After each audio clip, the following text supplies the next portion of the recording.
은혜 받을 하나님의 말씀은 창세기 49장 22절에서 33절까지의 말씀입니다.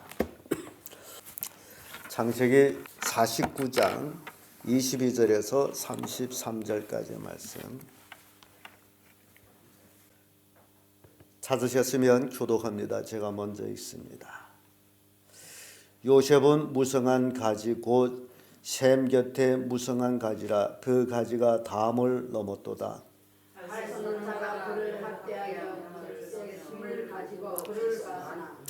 요셉이 활이 도리어 경강하며 그 팔이 힘이 있으니 야곱이 전능자의 손을 힘입음이라. 그로부터 이스라엘 반석인 목자가 나는도다.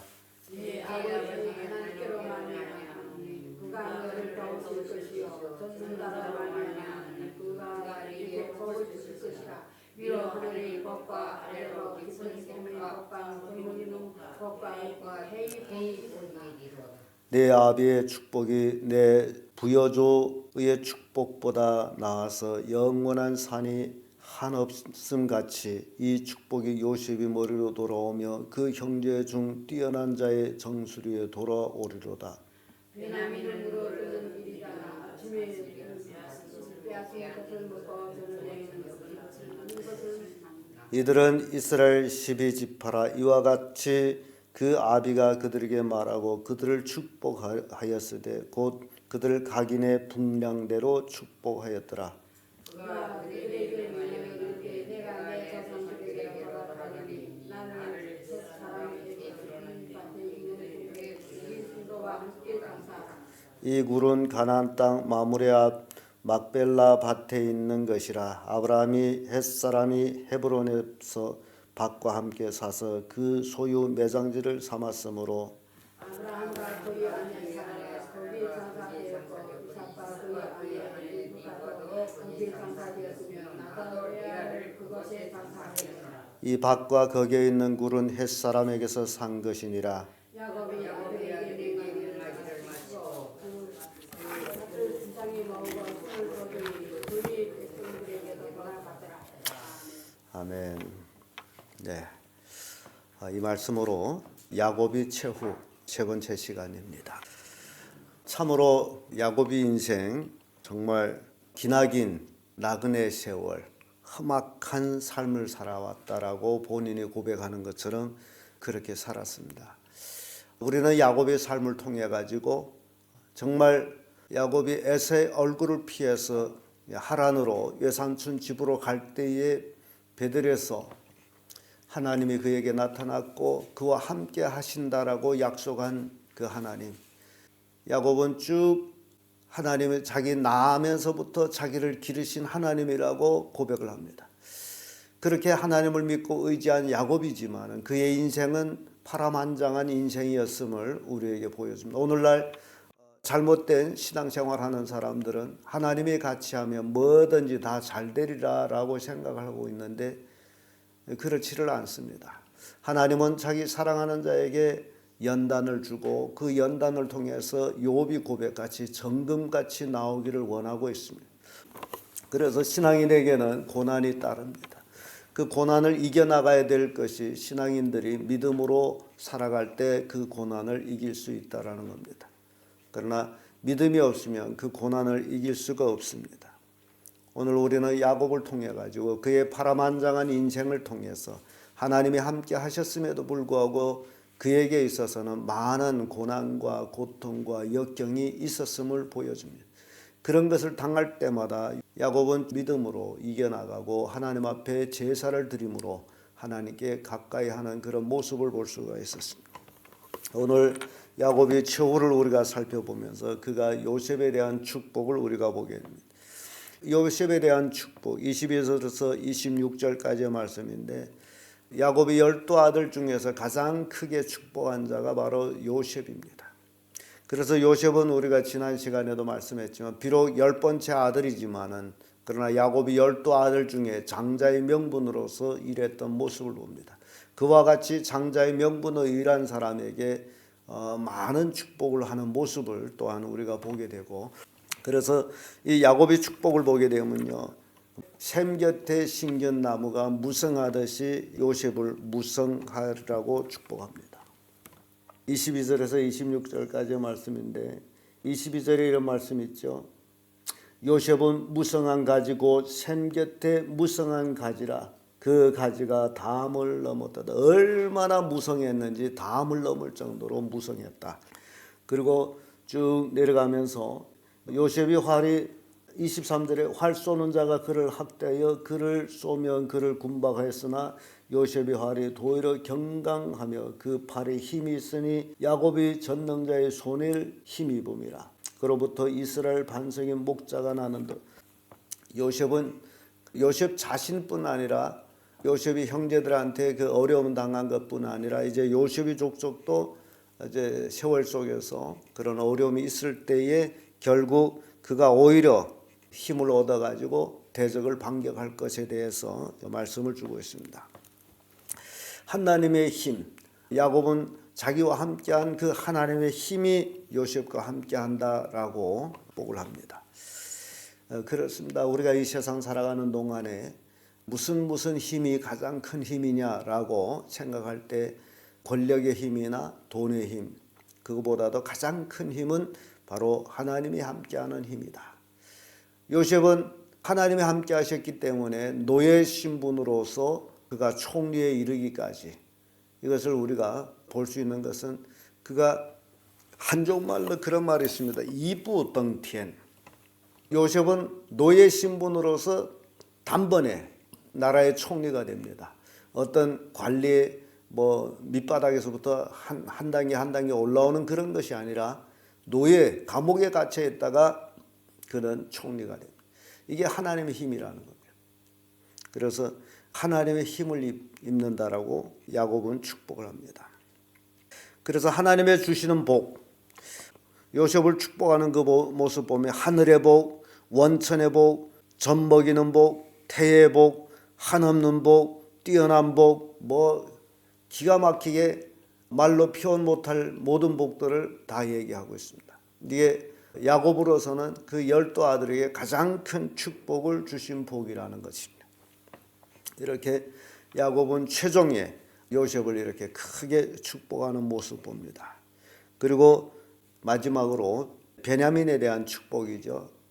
야곱이 사랑하는 여자 라헬이 자손들이 바로 요셉과 베냐민인데 앞에 10 아들들 다 축복하고 옛 나중에 요셉과 베냐민을 축복하고 있는 모습을 우리가 봅니다. 베냐민은 굉장히 날랜, 그리고 아침에 빼앗은 것을 먹고 저녁에 움킨 것을 나누고, 그래서 아주 호전적인 민족이 될 것이다라고 베냐민을 축복합니다. 그래서 베냐민 족속에서 예후 같은 사사가 나오기도 하고 사울 왕도 나오고 이런 이제 축복의 이루어짐을 이제 보게 됩니다. 끝으로 우리는 야곱의 임종을 보게 됩니다. 29절에서 33절의 말씀인데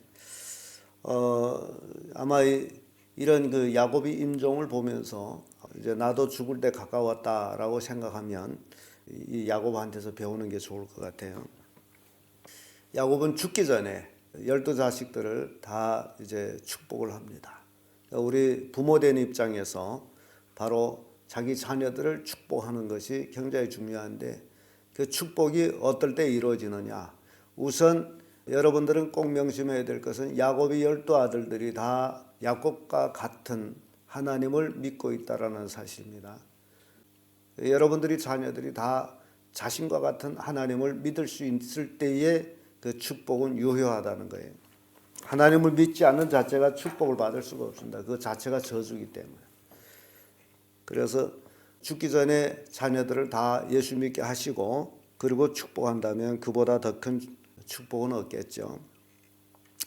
야곱은 임종 전에 장지를 선정합니다. 장지, 매장지죠.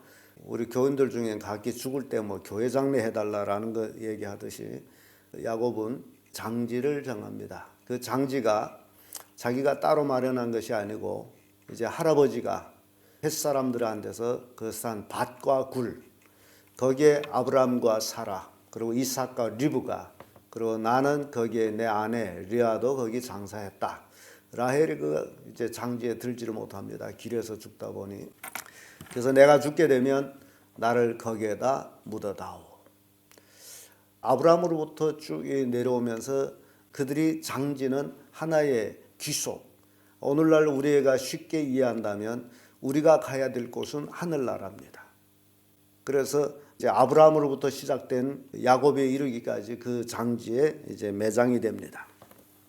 그리고 모든 이제 축복과 유언을 다 마치고 나서 그는 침상에서 발을 못 오고 기운이 떠납니다. 거기서 운명합니다. 참 멋진 죽음이 아닌가라고 생각합니다. 할 말을 다 하고 축복 다 하고 부탁을 다 하고 그리고 죽는 야곱. 이렇게 야곱은 참 기나긴 세월 147세를 삽니다. 그리고 죽습니다. 그래서 야곱은 내 나그네 길 세월이 130년이다. 나의 연세가 얼마 못 되니 우리 조상이 나그네 길의 세월에 미치지 못하나 험악한 세월을 보냈나이다. 이 고백은 야곱이 바로 왕을 처음 만났을 때의 한 고백입니다. 그때는 130년을 이제 살았다라고 고백을 합니다. 그리고 야곱은 애굽에 와가지고 17년을 살아서 147년을 이제 살게 됩니다. 참 험악한 삶을 살았습니다. 날 때부터 나를 기르신 하나님이라고 고백한 야곱의 모습을 보면서 147년 동안 야곱이 인생살이 이 험악한 세상, 험악한 세월을 보냈나요? 야곱이 험악한 세월을 보냈다라고 고백한다면 우리는 더 말할 나이가 없겠죠.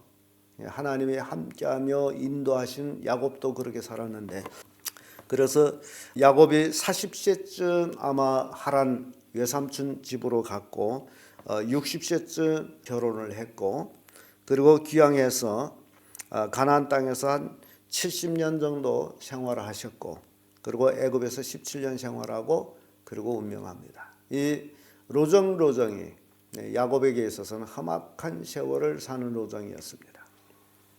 우리가 이 땅에 살아갈 때도 바로 이런 험악한 세월을 살아가고 있는데 가장 중요한 것은 하나님이 함께하는 삶이다.